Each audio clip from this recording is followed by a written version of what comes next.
நீதியரசர் கர்ணனுக்கு ஆதரவா திருமாவளவன் கிளம்புறங்கிறது வந்து சமூக சிந்தனைக்காகவா ஜாதிய சிந்தனைக்காகவா? அரசியலமைப்பு சட்டத்தை பாதுகாக்க வேண்டும் என்பதற்காக. நீதிபதி கர்ணன் வந்து சக நீதிபதிகள் மீது குற்றம் சுமத்துறார். அந்த குற்றம் என்ன அப்படிங்கிறது விசாரிக்கப்படலை. இவர் நீதிமன்ற அவமதிப்பு செய்தார்னு இவர் மேலே ஒரு குற்றம் சாட்டப்படுகிறது. அந்த நீதிமன்ற அவமதிப்பு செய்தார் அப்படின்னா அவர் விசாரிக்கப்படணும். கிரிமினல் ப்ரொசீஜர் கோடு பிரகாரம் ஒரு அக்யூஸ்ட் ஃபிக்ஸ் பண்ணியாச்சுன்னா அவனை இன்ட்ராகேட் பண்ணணும், குற்றவாளி கூண்டில் நிறுத்தி விசாரிக்கணும். அவன் குற்றம் செய்திருக்கிறானா இல்லையா, இன்வெஸ்டிகேஷன் நடக்கணும். இன்வெஸ்டிகேஷன் நடக்கல, இன்ட்ராகேஷன் நடக்கல. உங்களுக்கும் எனக்குமான வாய்ப்புகள் வேற, ஒரு சிட்டிங் ஜட்ஜுக்கான வாய்ப்புகள் வேற.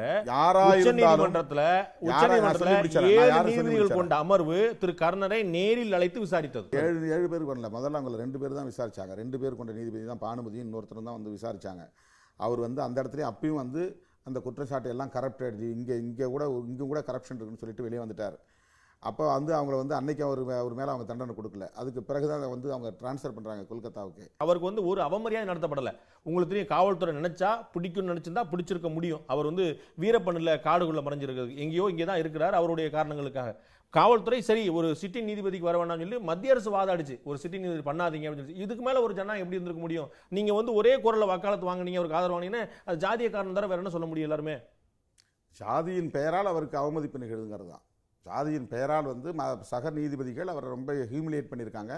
ஹியூமிலியேட் ஆனதுனால அவர் வந்து புகார் எழுதுறார்.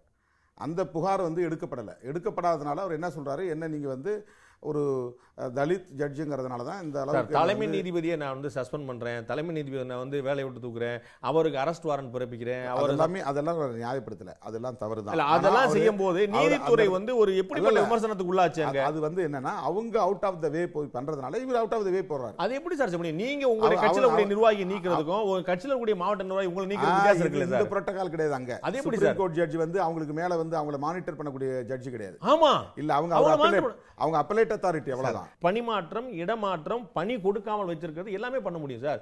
இம்பீச்மெண்ட்ங்கிறது பணி நீக்கம். அந்த பணி நீக்கம் மட்டும்தான் பாராளுமன்ற முடிவுக்கு உட்பட்டது.